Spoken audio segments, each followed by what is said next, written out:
Good afternoon students, welcome back to our channel Pragati NCERT tutorial में। तो जैसा कि आप सब लोग जानते हैं कि हमने अपने चैनल पर एनसीईआरटी सीरीज शुरू की है।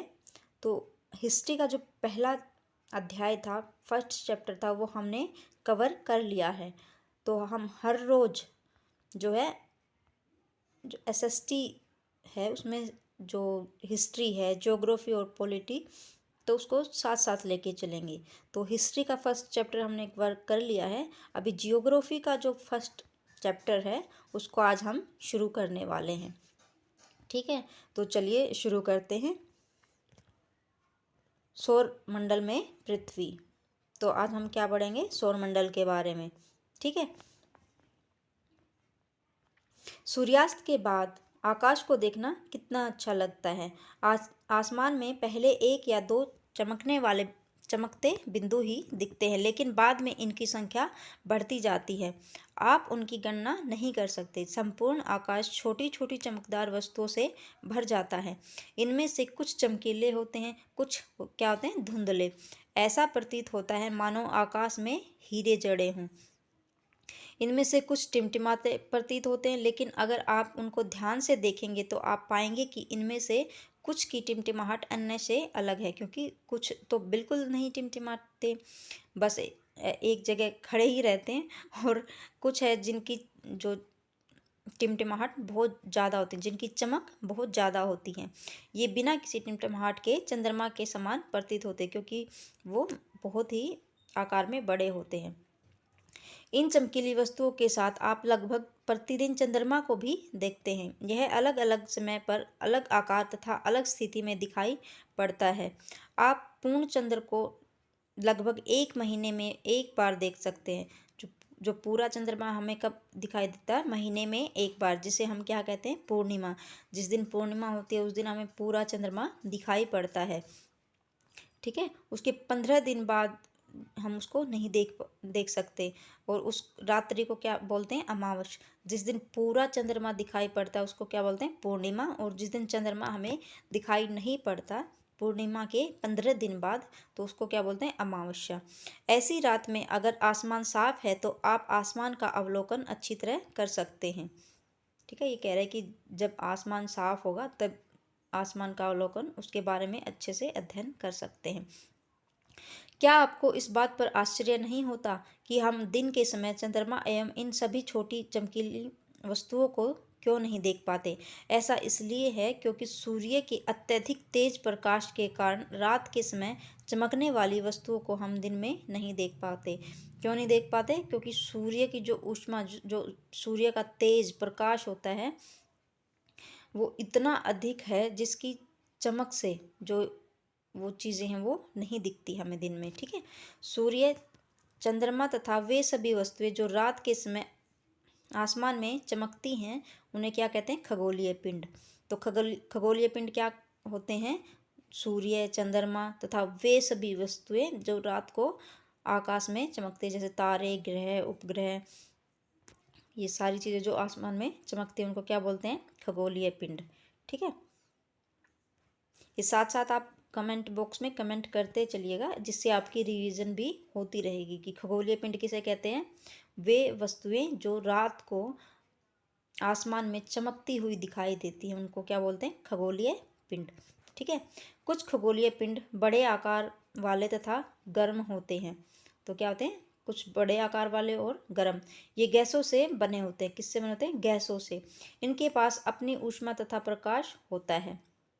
ठीक है। सभी जो खगोलीय पिंड होते हैं उनके पास अपना ऊष्मा या प्रकाश होता है, जिसे वे बहुत बड़ी मात्रा में उत्सर्जित करते हैं। इन खगोलीय पिंडों को तारा कहते हैं। सूर्य भी एक तारा है। ठीक है। जो सूर्य है वो क्या है? सूर्य भी, हमारा जो सन है, वो एक स्टार है। ठीक है। तो चलिए आगे देखते हैं। यहाँ देखिए, रात के समय चमकते हुए अनगिनत तारे सूर्य के समान ही हैं। तो जो रात में जो तारे चमकते हैं वो सूरज के ही समान है। वो हमें छोटे क्यों दिखाई देते हैं? क्योंकि वो मतलब सूरज की अपेक्षा हमसे बहुत दूर हैं, बहुत ज़्यादा।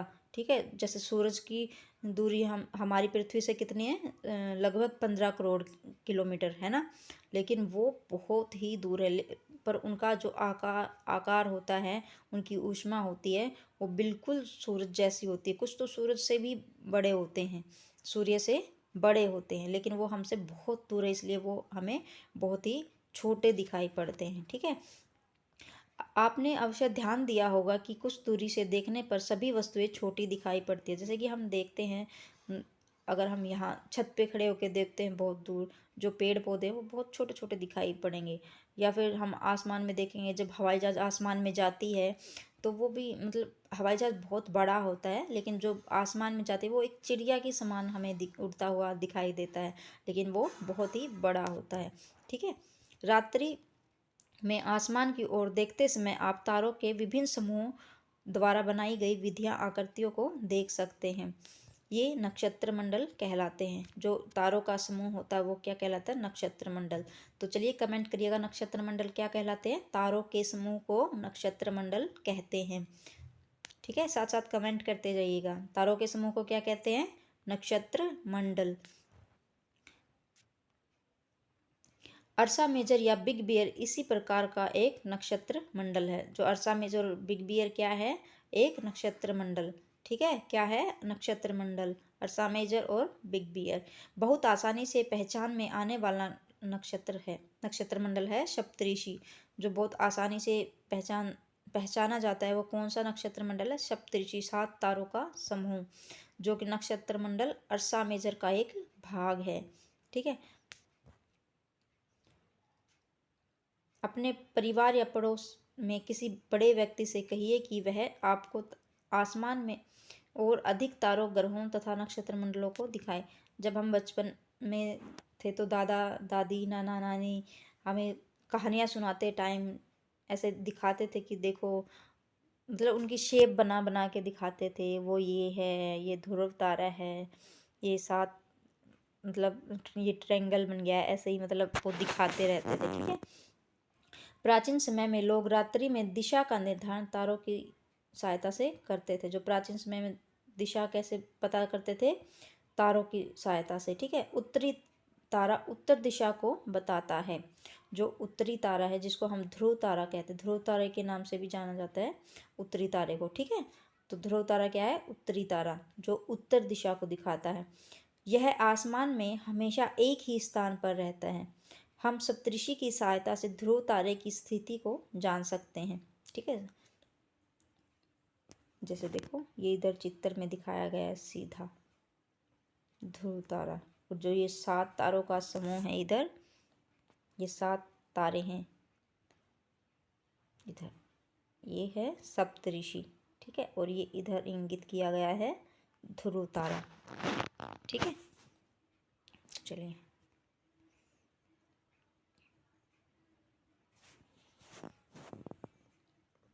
यदि सप्तऋषि मंडल के संकेतक तारों को आपस में मिलाते हुए एक काल्पनिक रेखा खींची जाए तो उसे आगे की ओर, तो ये इसी के बारे में बताया गया इधर, ये ध्रुव तारे के बारे में। ठीक है।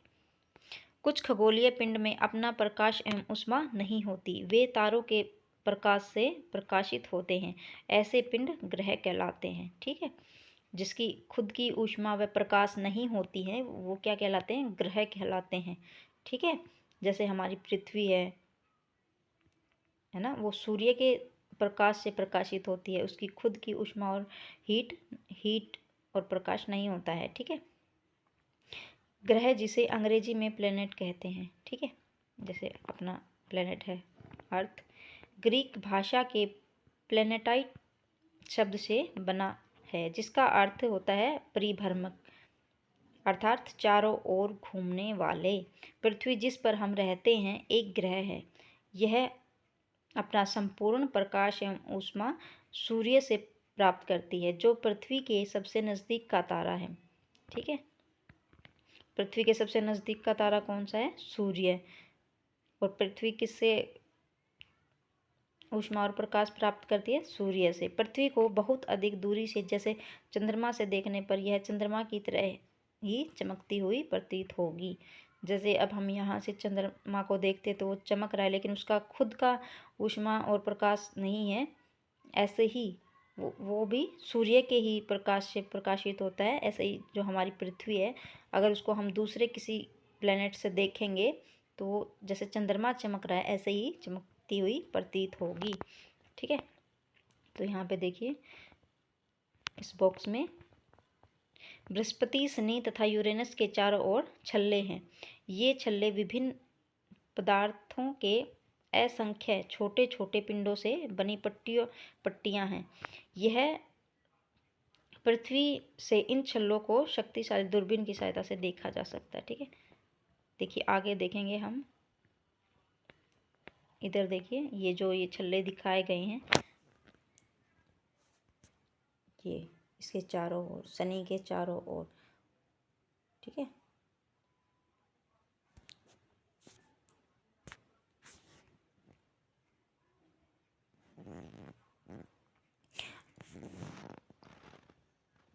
देखिए आसमान में दिखने वाला चंद्रमा एक उपग्रह है। यह हमारी पृथ्वी का सहचर है तथा इसके चारों ओर चक्कर लगाता है। किसके चारों ओर चक्कर लगाता है? चंद्रमा किसके चारों ओर चक्कर लगाता है? हमारी पृथ्वी का। जो हमारी पृथ्वी का क्या है? एक उपग्रह। हमारी पृथ्वी के समान 7 अन्य ग्रह हैं जो सूर्य से प्रकाश एवं ऊष्मा प्राप्त करते हैं। उनमें से कुछ के पास अपना चंद्रमा भी है। ठीक है, आगे पढ़ेंगे हम। अभी इधर देखना, ब्लू वाले बॉक्स में पौराणिक रोमन कहानियों में सोल सूर्य देवता को कहा जाता है। तो किसको कहा जाता है? सोल सूर्य देवता को। सौर शब्द का अर्थ सूर्य से संबंधित, इसलिए सूर्य के परिवार को सौरमंडल कहते हैं। ठीक है, सौर शब्द का उपयोग करते हुए और अधिक शब्दों, चलो ये तो नॉर्मल सी बात है, सौरमंडल। तो चलिए अब सौरमंडल के बारे में हम जानते हैं। ठीक है, सौरमंडल।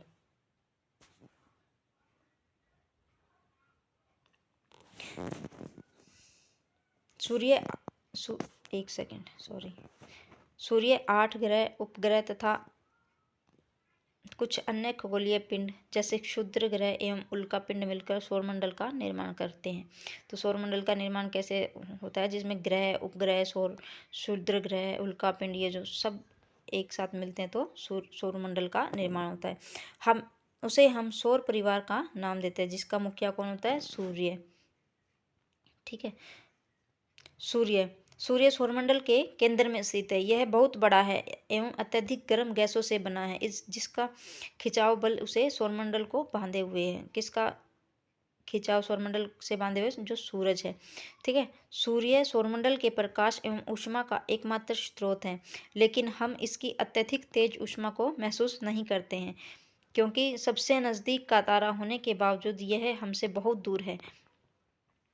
सूर्य पृथ्वी से लगभग 15 करोड़ किलोमीटर दूर है। कितने किलोमीटर दूर है? 15 करोड़, लगभग। ठीक है, लगभग हम बोलेंगे, लगभग 15 करोड़ किलोमीटर दूर है।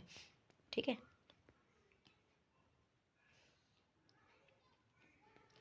चलिए ग्रह के बारे में पढ़ते हैं। हमारे सौरमंडल में 8 ग्रह हैं। सूर्य से दूरी के अनुसार वे हैं, सूर्य से दूरी के अनुसार कौन से? बुध, शुक्र, पृथ्वी, मंगल, बृहस्पति, शनि, यूरेनस तथा नेपच्यून।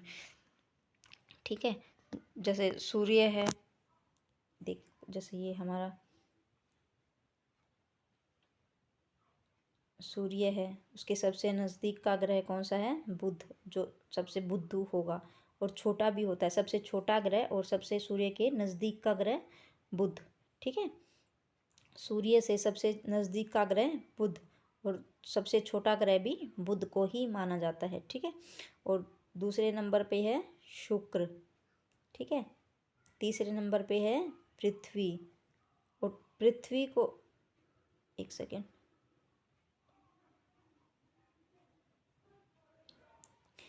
तीसरे नंबर पे क्या है? पृथ्वी शुक्र को जो है पृथ्वी की जुड़वा बहन भी माना जाता है, क्योंकि इनकी जो आकार होती है वो एक जैसी होती है। ठीक है, मतलब लगभग बराबर ही होती है।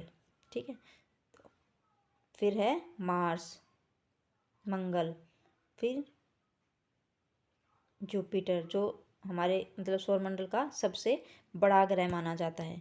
सौरमंडल का सबसे बड़ा ग्रह कौन सा माना जाता है? जुपिटर बृहस्पति जिसको हम बोलते हैं, ठीक है। फिर शनि, यूरेनस, नेपच्यून, ठीक है, ऐसे। ओके। और जो शुद्ध, जो हमारे मतलब इसके बीच जो बेल्ट, शुद्ध बेल्ट पाई जाती है, किसके बीच में पाई जाती है? मार्स और जुपिटर के बीच में। यहाँ एक सेकेंड, जो यहाँ पे ये पाई जाती है, ठीक है। ठीक है, समझ में आ गया। जो सूर्य के सबसे नज़दीक का ग्रह होता है वो होता है बुध, फिर शुक्र, फिर पृथ्वी, ठीक है, फिर मंगल, बृहस्पति, यूरेनस, नेपच्यून, ठीक है। तो चलिए देखते हैं आगे। तो इसको आप ऐसे याद कर सकते हैं, नीचे इन्होंने एक ट्रिक दी गई है, my very efficient mother just served us nuts, ठीक है। वैसे भी आसान सा है, आप इसको एक दो बार पढ़ेंगे। जैसे सूर्य के सबसे नज़दीक जो बुद्धू होगा, जो मतलब सूर्य की तरफ अगर कोई जाएगा तो वो पागल ही होगा ना, जल जाएगा। बुद्धू, तो बुद्धू से बुध सबसे जो नज़दीक होता है, बुद्धू, ठीक है, बुध। फिर शुक्र हो गया, पृथ्वी हमारी तीसरे नंबर की है, आकार की दृष्टि में वो पाँचवें नंबर पे है, और लेकिन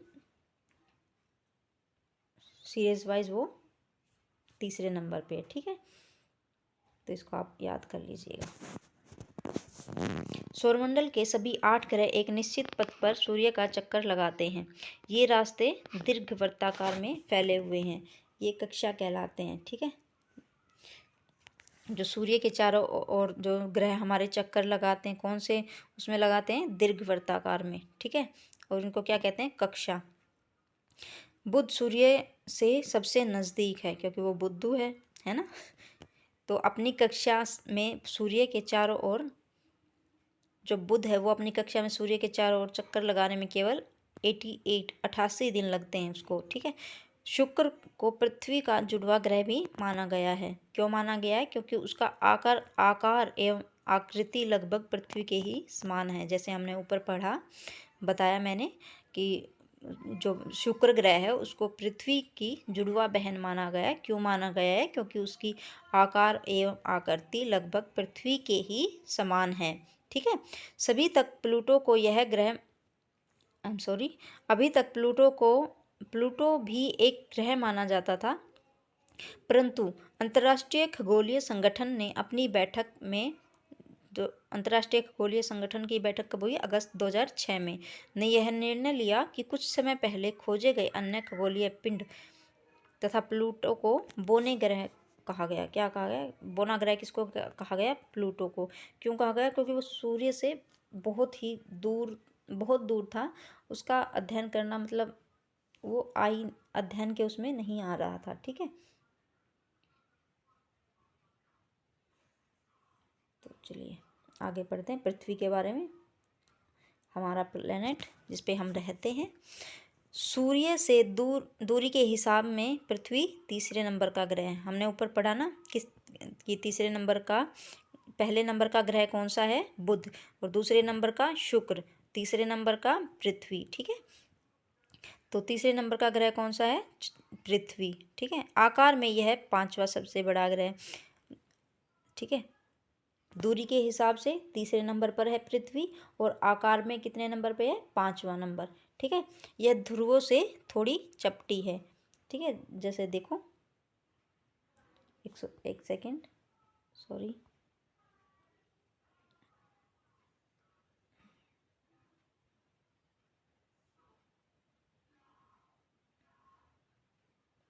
ऐसे पूरी तरीके से गोल नहीं है हमारी पृथ्वी, ठीक है। ऊपर से ऐसे चपटी हुई है, ध्रुवों से, ऊपर से भी और नीचे से भी। गोलाकार शेप नहीं है इसकी, ध्रुवों से चपटी हुई है बिल्कुल, ठीक है। तो चलिए देखते हैं। यही कारण है कि इसके आकार को भू आब कहा जाता है। इसके आकार को क्या कहता है? कैसे आकार की है? भू आब आकार की, ठीक है। भू आब का मतलब पृथ्वी के समान आकार, ठीक है। तो यहाँ पढ़ते हैं बॉक्स में, प्रकाश की गति लगभग 3 लाख किलोमीटर प्रति सेकंड है। प्रकाश की गति कितनी है? 3 लाख किलोमीटर प्रति सेकंड। इस गति के बावजूद सूर्य के प्रकाश को पृथ्वी तक पहुंचने में लगभग 8 मिनट का समय लगता है। देखो, जो पृथ्वी मतलब सूर्य की जो प्रकाश की गति है वो 3 लाख किलोमीटर प्रति सेकंड है, और हमारी पृथ्वी तक आने में उसको कितना समय लगता है? 8 मिनट का समय लगता है। देखो कितनी ज़्यादा दूर है ना? कितनी दूर है, कितना है दूरी? चलिए उसमें कमेंट बॉक्स में कमेंट करिए कि सूर्य से पृथ्वी की दूरी कितनी है, ठीक है, और उसका प्रकाश हमारी पृथ्वी तक आने में कितना समय लेता है। चलिए फटाफट कमेंट करिएगा कमेंट बॉक्स में। जीवन के लिए अनुकूल परिस्थितियां संभवतः केवल पृथ्वी पर ही पाई जाती हैं, ठीक है। पृथ्वी न तो अधिक गर्म है और न ही अधिक ठंडी है। यहाँ पानी एवं वायु उपस्थित है जो हमारे जीवन के लिए आवश्यक है। वायु में जीवन के लिए आवश्यक गैसें जैसे ऑक्सीजन मौजूद है। इन्हीं कारणों से पृथ्वी सौरमंडल का सबसे अद्भुत ग्रह है। क्यों है अद्भुत ग्रह? क्योंकि यहाँ जीवन संभव है, और जीने के लिए यहाँ पे पानी ना तो यहाँ ये अधिक गर्म होती है ना अधिक ठंडी है, और यहाँ पे पानी है, वायु है, और जीने के लिए मतलब जो जीने के लिए ऑक्सीजन गैस होती है वो भी यहाँ पे मौजूद है। अंतरिक्ष से देखने पर पृथ्वी नीले रंग का दिखाई पड़ता है। क्यों क्यों पड़ती है नीले रंग की दिखाई? क्योंकि इसका 1/3 भाग, 1/3 सतह ये पानी से ढकी हुई होती है, इसलिए इसको नीला ग्रह भी कहता है। नीला ग्रह किसको कहते हैं? पृथ्वी को। किसको कहते हैं नीला ग्रह? पृथ्वी को। क्यों कहते हैं? क्योंकि इसका 2/3 सतह जो है वो पानी से ढका होता है, ठीक है। तो चलिए अब हम चंद्रमा के बारे में पढ़ेंगे। चंद्रमा हमारी पृथ्वी के पास केवल एक उपग्रह है। कितने उपग्रह हमारी पृथ्वी के पास? एक है। कौन सा है? चंद्रमा। इसका व्यास पृथ्वी के व्यास को केवल 1/4 है। जो चंद्रमा का व्यास है उसका व्यास जो है पृथ्वी के व्यास का केवल 1/4 है। यह इतना बड़ा इसलिए प्रतीत होता है। क्यों प्रतीत होता है? क्योंकि हमारी पृथ्वी के सबसे नज़दीक यह हमारे ग्रह से अन्य खगोलीय पिंडों की अपेक्षा बहुत ही नज़दीक है। यह हमसे लगभग 3,84,400 किलोमीटर दूर है। कितना है?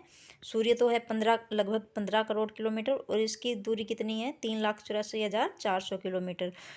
अब आप पृथ्वी से सूर्य एवं चंद्रमा की दूरियों की तुलना करिए। ये तो बहुत ही नज़दीक है ना। सूर्य और चंद्रमा सूर्य की दूरी कितनी है? लगभग 15 करोड़ किलोमीटर। उसका प्रकाश आने में कितना टाइम लगता है? लगभग 8 मिनट, है ना। और चंद्रमा कितनी दूर है? लगभग 3,84,400 किलोमीटर, ठीक है। तो इसमें बताया गया कि जो नील आर्मस्ट्रॉन्ग जो पहले व्यक्ति थे जिन्होंने 20 जुलाई 1969 को सबसे पहले चंद्रमा की सतह पर कदम रखा। किसने रखा था? नील आर्मस्ट्रॉन्ग ने। कब रखा? 20 जुलाई 1969 को, ठीक है। अब यहाँ देखते हैं। उपग्रह एक खगोलीय पिंड है जो ग्रहों के चारों ओर उसी प्रकार चक्कर लगाता है जिस प्रकार ग्रह सूर्य के चारों ओर चक्कर लगाते हैं। मानव निर्मित उपग्रह एक कृत्रिम पिंड है। यह वैज्ञानिकों के द्वारा बनाया गया है। किसके द्वारा गया है? वैज्ञानिकों के द्वारा। जिसका उपयोग ब्रह्मांड के बारे में जानकारी प्राप्त करने एवं पृथ्वी पर संचार माध्यम के लिए किया जाता है। जैसे कि हमारे घरों में टीवी चलते हैं ना, जैसे अपने जो हम मोबाइल देखते हैं इनमें जो नेटवर्क आता है वो मतलब किस के जरिए आता है? जो लोगों ने ऊपर जो एक कृत्रिम उपग्रह बनाए गए हैं इन्हीं के माध्यम से, मतलब हमारे फ़ोन, टीवी, घरों में जो ये डिश लगी होती है ना, उन्हीं का कनेक्शन वहीं तक जाके वो होता है, ठीक है। तो क्या नाम है उनके? इनसैट, IRS, एड्यूसैट, ठीक है। देखिए वो हमारे एक मूवी भी आई थी ना अक्षय कुमार की। कौन सी मूवी थी वो? अक्षय कुमार, जिसमें विद्या बालन और एक और भी हीरोइंस थी, अभी ध्यान नहीं आ रही है। उन्होंने भी ऐसे ही वो रॉकेट लॉन्च किया था ना। तो जिसको ध्यान है वो कमेंट बॉक्स में कमेंट करके बताइए कि वो कौन सी मूवी थी। चंद्रमा पृथ्वी का एक चक्कर लगभग 27 दिन में पूरा करता है। कितने दिन में पूरा करता है चंद्रमा? 27 दिन में। ठीक है, लगभग इतने ही समय में वह अपने अक्ष पर भी चक्कर पूरा करता है। मतलब जैसे कि हमारी जो पृथ्वी है वो सूर्य के चारों ओर चक्कर काटती है, ऐसे ही चंद्रमा जो है हमारी पृथ्वी के चारों ओर चक्कर काटता है, जिस वो कितना समय लेता है? 27 दिन। और जितना टाइम वो पृथ्वी के चारों ओर घूमता है इतना ही टाइम वो अपने अक्ष पर भी चक्कर लगाता है। इसलिए हमेशा चंद्रमा का हमें केवल एक ही भाग दिखाई पड़ता है। ठीक है, चंद्रमा की परिस्थितियां जीवन के लिए अनुकूल नहीं है। जो चंद्रमा है वहाँ पे जीवन संभव नहीं है, क्योंकि वहाँ पर मतलब हवा, गैस, वहाँ पे सिर्फ पर्वत, मैदान, गड्ढे हैं जो चंद्रमा की सतह पर छाया बनाते हैं।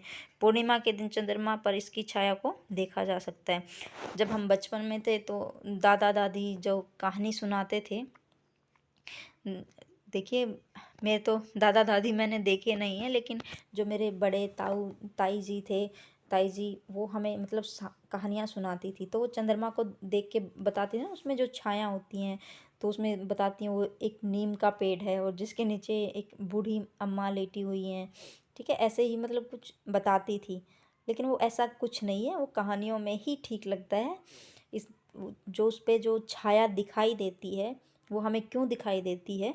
वहाँ पे जो बड़े बड़े पर्वत हैं, जो उनकी छाया जो होती है वो हमें दिखाई पड़ती है।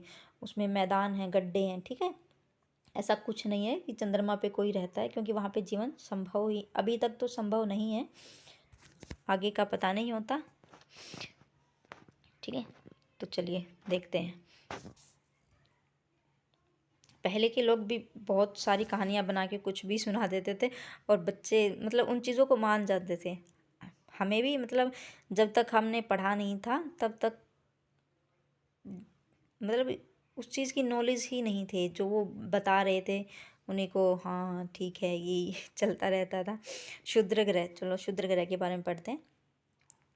तो देखिए एक बात मैं आप सब लोगों को कहना चाहूँगी स्टूडेंट्स, अगर आपको मेरी स्पीड थोड़ी ज़्यादा लग रही है तो जो यूट्यूब है वो फैसिलिटी देता है कि आप स्पीड कम या तेज़ कर सकते हैं। जिसको कम लग रही है वो थोड़ी सी तेज़ स्पीड को बढ़ा के सुन सकता है, और जिनको ज़्यादा लग रही है वो थोड़ा स्लो करके भी सुन सकता है। ठीक है, और जो लोग ये बोलते हैं कि पूरी एनसीईआरटी से मतलब ऐसे कैसे चैप्टर रीड करने से कुछ नहीं होता है और उससे क्वेश्चन आंसर नहीं आते हैं, जब मैं आपको प्रीवियस ईयर्स के क्वेश्चन पेपर करवाऊंगी तो उसमें मैं आपको दिखाऊंगी बिल्कुल एज इट इज़ लाइन। मतलब आजकल तो पेपर में सीटेट वाले तो पूरा इतना बड़ा पैराग्राफ दे देते हैं, इतना बड़ा तो क्वेश्चन लिख देंगे, नीचे फिर उसके ऑप्शन दे देते हैं 4, और इतनी बड़ी बड़ी लाइनें देते हैं, और एज इट इज़ वो एनसीईआरटी से एज इट इज़ उठा के उसमें रख देते हैं।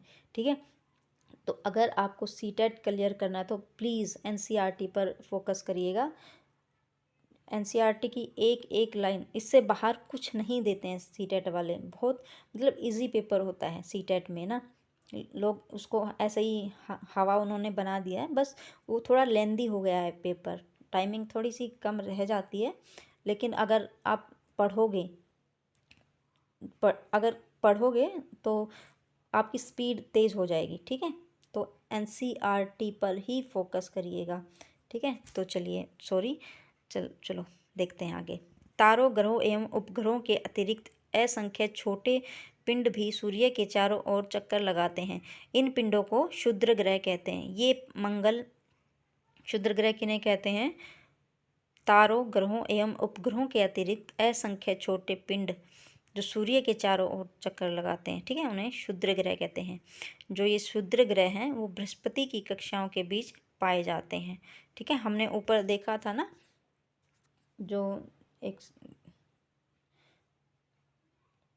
बृहस्पति है, पहले मतलब मंगल आता है, बृहस्पति बहुत हमारा जो सौरमंडल का सबसे बड़ा ग्रह है, तो उसके बीच में जो उनके चारों ओर ये बेल्ट होती है, क्षुद्र ग्रह की बेल्ट। ठीक है,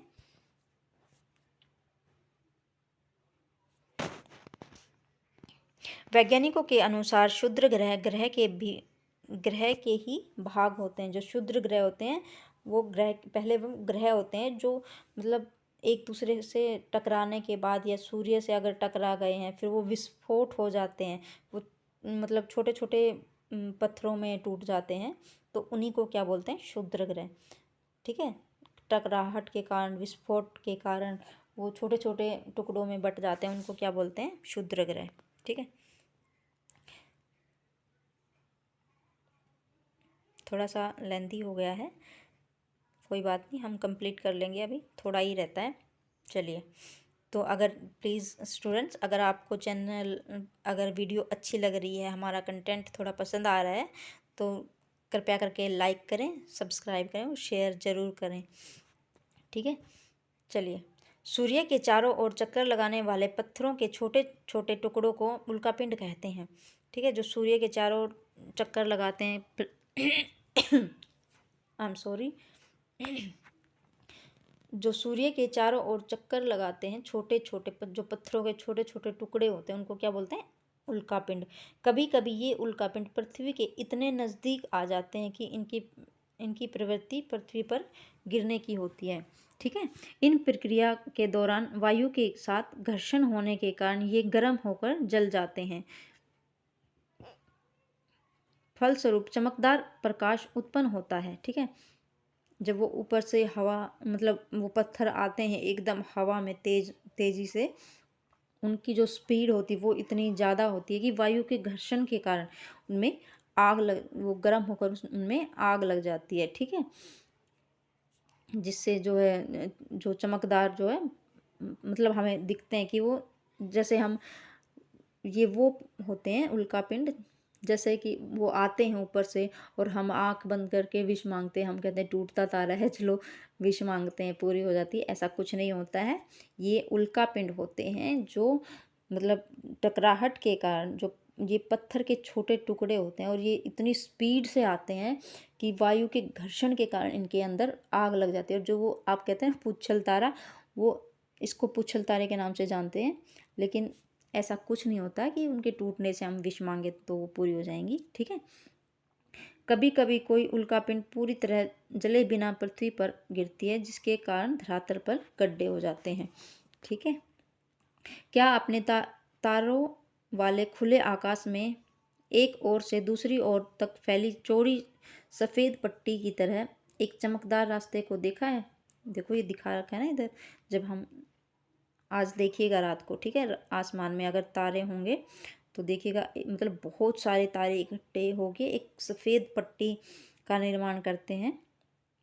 ठीक है, इसको बहुत सारे तारे होते हैं, लाखों करोड़ों तारे जो है एक पट्टी का निर्माण करते हैं, इसको क्या बोलते हैं, आकाशगंगा। ठीक है, मिल्की वे जिसको बोलते हैं। हमारा सौरमंडल इस आकाशगंगा का ही एक भाग है। जो हमारा सौरमंडल है इस आकाशगंगा का एक भाग है। प्राचीन भारत में इसकी कल्पना आकाश में प्रकाश की एक बहती नदी से की गई। तो ये इतने सारे मतलब तारे इकट्ठे हो गए, एक सफ़ेद इन्होंने एक पथ बना रखा था, ऐसा लग रहा था कि आकाश में एक मतलब नदी बह रही है। ठीक है, करोड़ों तारों, बादलों तथा गैसों की एक प्रणाली है जो आकाशगंगा है, जो उसमें क्या है, करोड़ों तारे हैं, बादल हैं और गैसें हैं। ठीक है, इस प्रकार की लाखों आकाशगंगाएं ब्रह्मांड का निर्माण करती हैं। ठीक है, ये तो हमारी एक ही आकाशगंगा है, लेकिन इस ऐसी ही जैसे हमें दिखाई पड़ता है ये आसमान, ऐसा ही करोड़ों लाखों आकाशगंगाएं ब्रह्मांड का निर्माण करती हैं। ब्रह्मांड की विशालता की कल्पना करना अत्यधिक कठिन है। वैज्ञानिक अभी भी इसके बारे में अधिक से अधिक जानकारी एकत्रित करने में जुटे हैं। इसके आकार के संबंध में हमें कोई जानकारी नहीं है, लेकिन फिर भी हम जानते हैं कि हम इसी ब्रह्मांड का एक हिस्सा हैं। ठीक है, देखिए जैसे इसमें दिखाया गया है कि एक ब्रह्मांड है। ठीक है, ये ब्रह्मांड दिखाया गया है, फिर उसमें करोड़ों लाखों आकाश गंगाएं हैं। उस आकाश गंगा में एक आकाश गंगा है हमारी, उसके उन आकाश गंगा में बहुत सारे सौरमंडल हैं।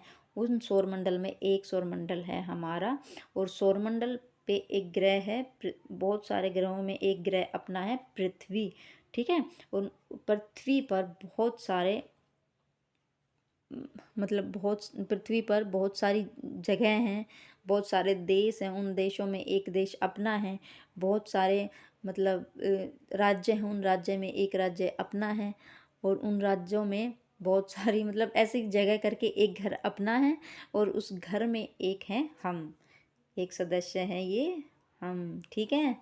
तो देखिए हमारा क्या अस्तित्व है इस ब्रह्मांड में, ठीक है। तो चलिए देखते हैं आगे। तो देखिए स्टूडेंट, जब ये अध्याय समाप्त होता है, जियोग्राफी का जो है हमारा फर्स्ट चैप्टर भी आज कंप्लीट होता है।